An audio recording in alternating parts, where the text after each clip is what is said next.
Simon decided to turn off the engine and open up all the sails. The force driven by the wind, the boat just spinning around, and I actually cannot control the boat myself. At this point, other people were starting to just die. People were starting to pass out, especially those downstairs, because at that time was actually when we were cooking lunch, and I felt at this time I was okay. I was even comforting other people, saying, "Oh, don't worry." You'll see lots of footage, I can guarantee lots of footage of the first part. I think the first to really get ill was James, at which point you won't see anything else of day one because James was dead. Dramatically following James, we had Kelly, and though it's rude to mention names, it was just basically everybody just died. We just felt quite useless, to be honest.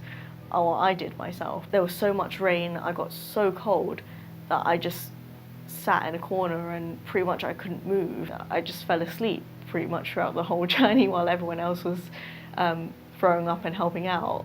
You're either useful on a yacht or useless or dead. And we had a lot of dead people, except maybe for Yao, who managed to sort of pull, puke, helm a little and puke. Who says guys can't multitask?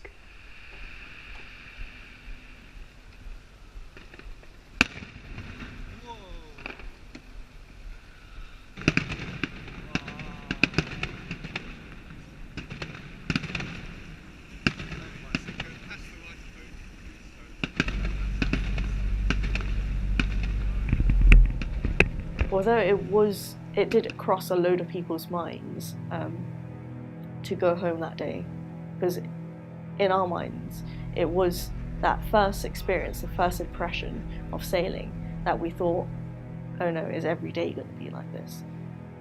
And it got to a stage where I think, even I myself was like, do I really want to go through all this? So I went to bed that first night expecting to lose 4 crew at least. That would have been a sensible, sane, rational decision. I was gobsmacked to wake up to find a full crew ready for the next day.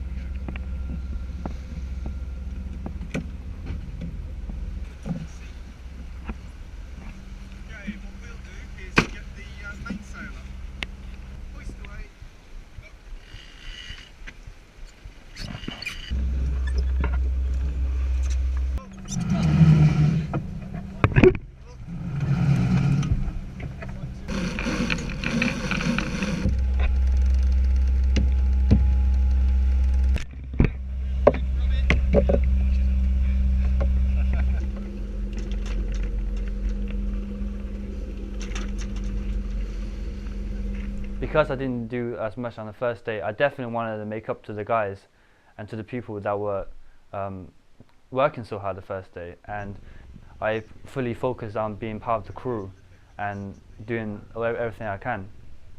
They met the challenge. Going into the race, it was huge, really massive.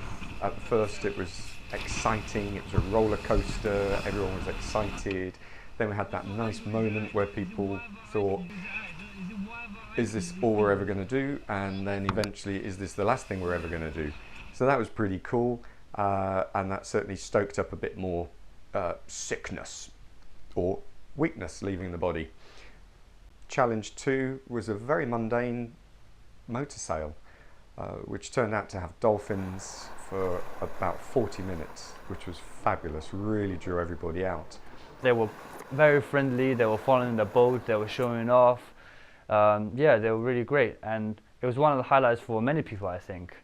So getting into Dartmouth, it's so beautiful, we had so much time, and we had a very small gap to be able to moor into. I remember it was sort of a really beautiful, picturesque little town that was in a bay, and we were coming in towards the bay, and the houses on each side were all different colours, and I don't think any two houses were the same. They were all different colours and different builds, and it was just really nice. And we came in and we stopped and we moored, and we all had a catastrophe with the rope tying. I think we all realised at that day we didn't know much about sailing at all. We didn't know actually what we needed to do. We had a sort of a vague idea of what the ropes were doing and how to tie knots based on about a 1 hour demonstration earlier that day which Simon was giving us. And so we actually came to tying the ropes that secured the boat to the mooring, and I think everyone just failed on that day. Epic fail. Simon, I don't think Simon expected us to do so badly. He was yanking our ropes off, retying them himself, and sort of showing, yeah, this is how you do it. Do it right next time. We were all a bit scared, I have to be honest, but we didn't fail him again. That was the only time we ever failed him on the rope tying. I hope.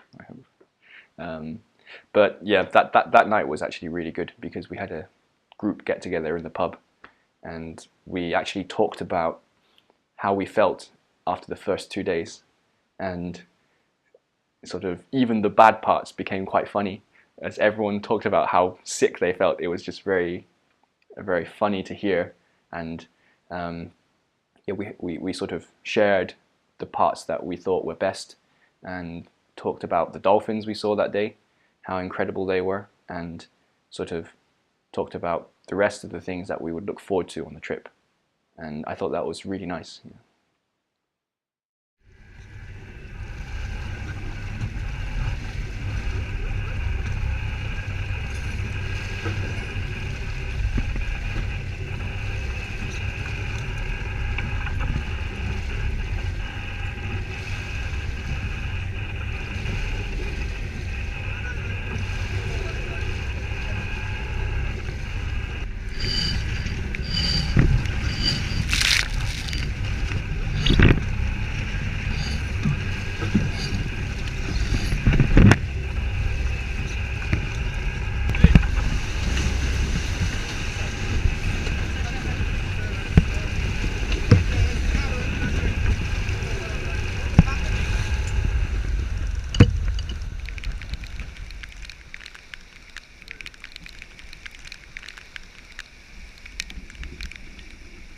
In the afternoon of the third day, because that was the final day of my part of sailing, and I tried to learn more on the boat, and I realized that although in the first 3 days Simon asked us to pull this rope, pull that rope, but actually we didn't know what's the name of each rope and the function of each rope. So I asked Simon a lot of questions, and he explained the different functions of the sails and the functions of different ropes.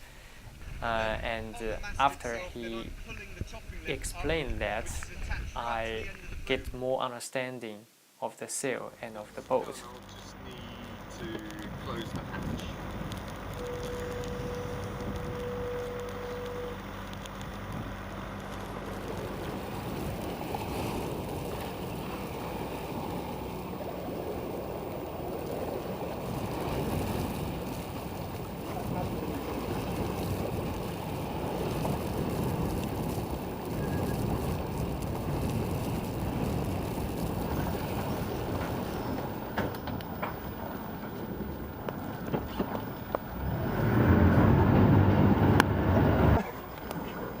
Time. If you want, you can go forward and for your gate 2 hours, but sure. When I got there, to my surprise, all that they told me was shocking lies. There was a row and a great row.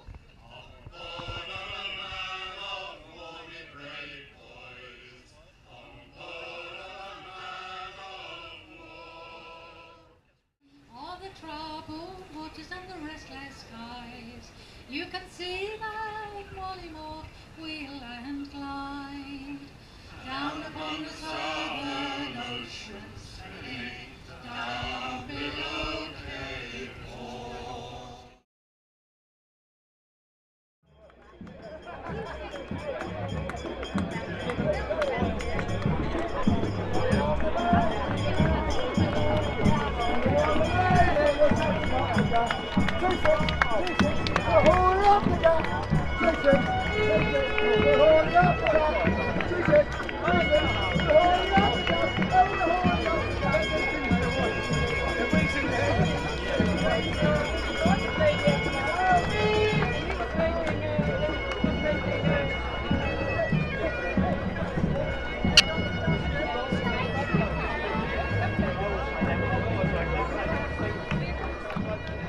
We had a sports day event as one of the days planned for the crew in Falmouth, and in the morning the first event was a crew football tournament, and me and Jemming were very excited about this because we play a lot of football back in Cambridge. We play in the same team.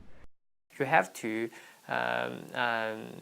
be responsible for your position and also pass the ball to the others and to cooperate with others, and the goal for the whole team was the same, and the same spirit shared with the sail training is that people have to work together, have a good teamwork, and have a very positive spirit to achieve the same goal.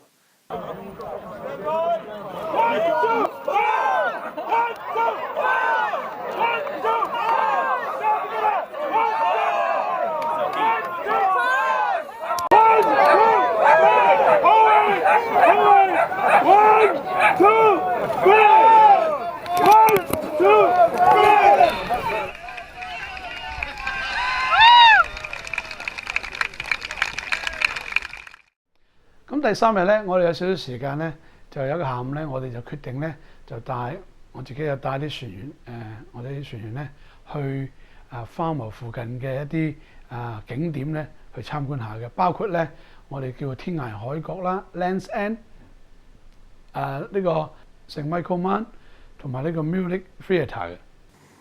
我是在那一天呢，才就是慢慢認識到我們這一群人，而且我覺得這是一個非常好的機會，因為大家一起出遊，然後一起犯傻，一起玩，很容易就可以變得很熟。那一天呢，我們首先是去了一個城堡，然後在參觀城堡的時候 ，Andy 和我還有 Emily， 我們是一起在參觀。當時 Andy 呢就跟我們講了他之前就是原來的一些經歷。The last day of the Falmouth, when other crew members was on the ship for the ship parade before the race started, me and Kevin and Sally Wing were up to a very high hill to watch the ship parade. And my memory of that scene is very beautiful. In that blue sky, blue sea, and full of very old, ancient but huge ships, sail ships, and I certainly feel I went back into the past, went back into the history when this group of the ships traveling from China to all around the world to do business, for example, to sell teas and to exchange different things with other countries. And because that scene I only see on the history book of the Chinese history, but that was amazing to see that in reality.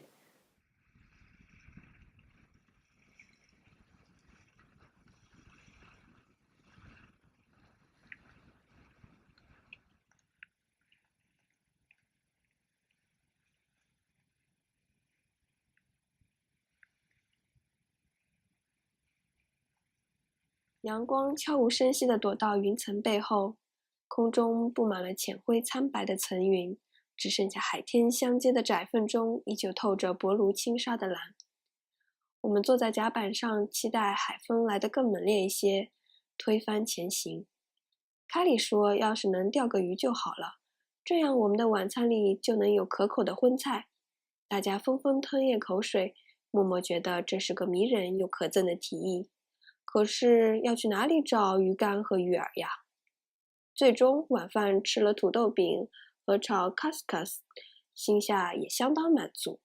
5 minutes to the start of classes C and D. The wind was brilliant, absolutely brilliant. And so my tactics were to stay close, get ready, and... The wind completely died. There was no wind, there was the tide, but it was completely flat. All ships in the tall ships race. This is race control. Stand by for the start of classes C and D. 10, 9, 8, 7, 6, 5, 4, 3, 2, 1, now. And let's come round about 10 degrees up. Start of classes C and D. Over.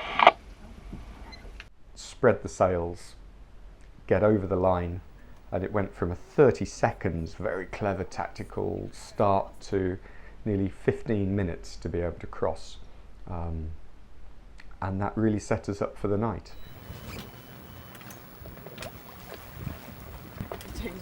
Eldorado, this is Warship 7 at channel 72, over.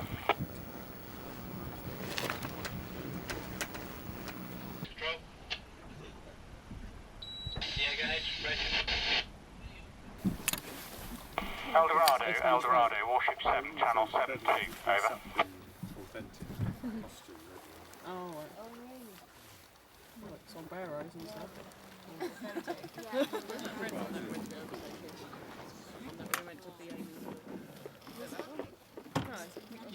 That one there. All vessels in the tall ships fleet. This is race control. The race chairman. The start is great from here, from the start vessel. I wish you fair winds. I hope you have a fun and good race and enjoy it, and I'll see you in Greenwich. Good job. Race control on board HMS 7, passing to the comms vessel.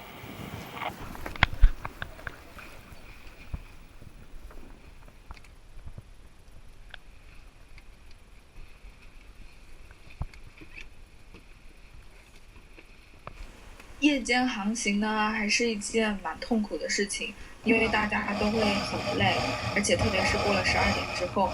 那我们当时的决定就是分成2个小组，每个小组的人都可以睡2个小时，之后再换另一拨人。那我和 Joe 呢就先下去睡觉了。可是当时我们被叫醒的时候呢，其实没有到2个小时。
对于像绑绳子呀，或者是任何航海的一些术语啊，都不是特别的熟悉。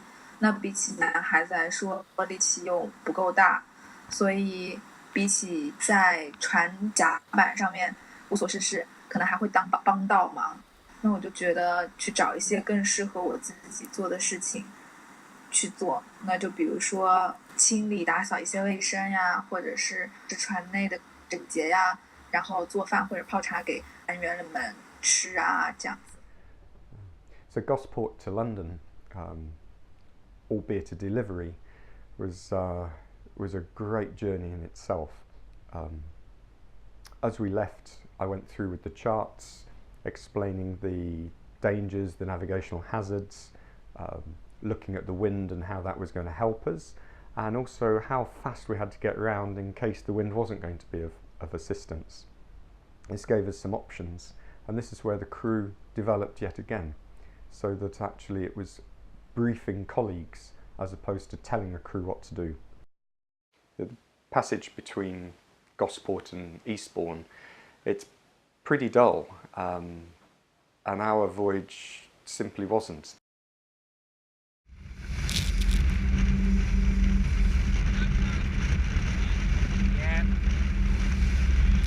It was Jean's birthday. We, as a crew, went and got her a card and birthday cake from the supermarket, which was great fun. She was not expecting it at all. We were all singing happy birthday to her, and it was great. I think it made her day.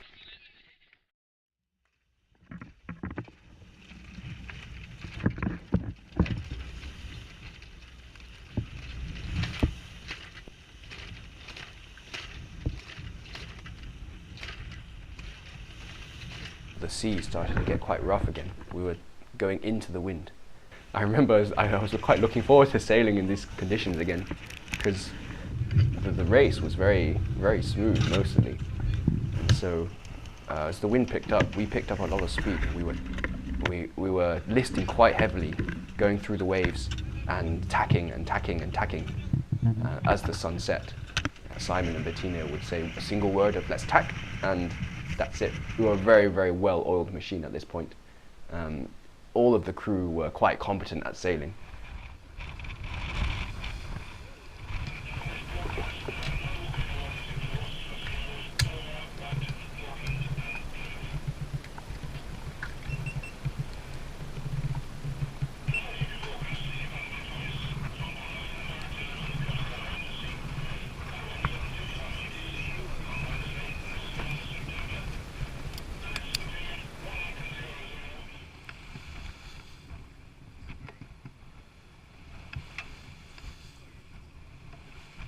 I could relax, I could rest, I could read, because the crew were sailing, the crew were trimming, the crew were tacking.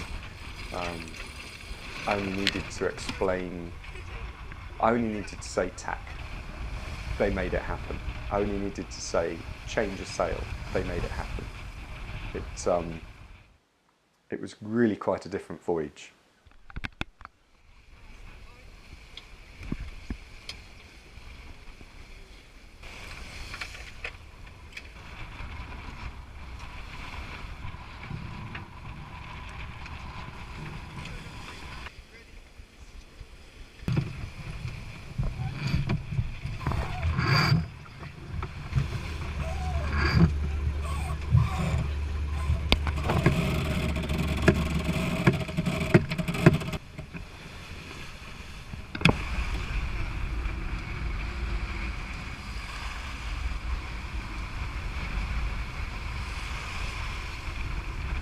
Getting into Eastbourne that night was not easy because the sun had already set, it was pitch dark, and all we were using as bearings were in between the red and the green light, as Simon says. Going into Eastbourne, the crew were great. It was dark, the skills they had, the confidence, listening to the instruction, letting us know what the situations were. 姚石呢，还有 Stanley 也很帮忙，因为他们在这方面都非常有经验了，所以他们就有告诉我应该怎么去系一些绳子呀，怎么样当团体转向的时候应该怎么样去松掉绳子，怎么样去拉绳子，就告诉我一些非常基本的一些概念。So we docked and it was about midnight, so we just all had showers and we were just really pleased to just have just a few hours sleep where we weren't feeling seasick.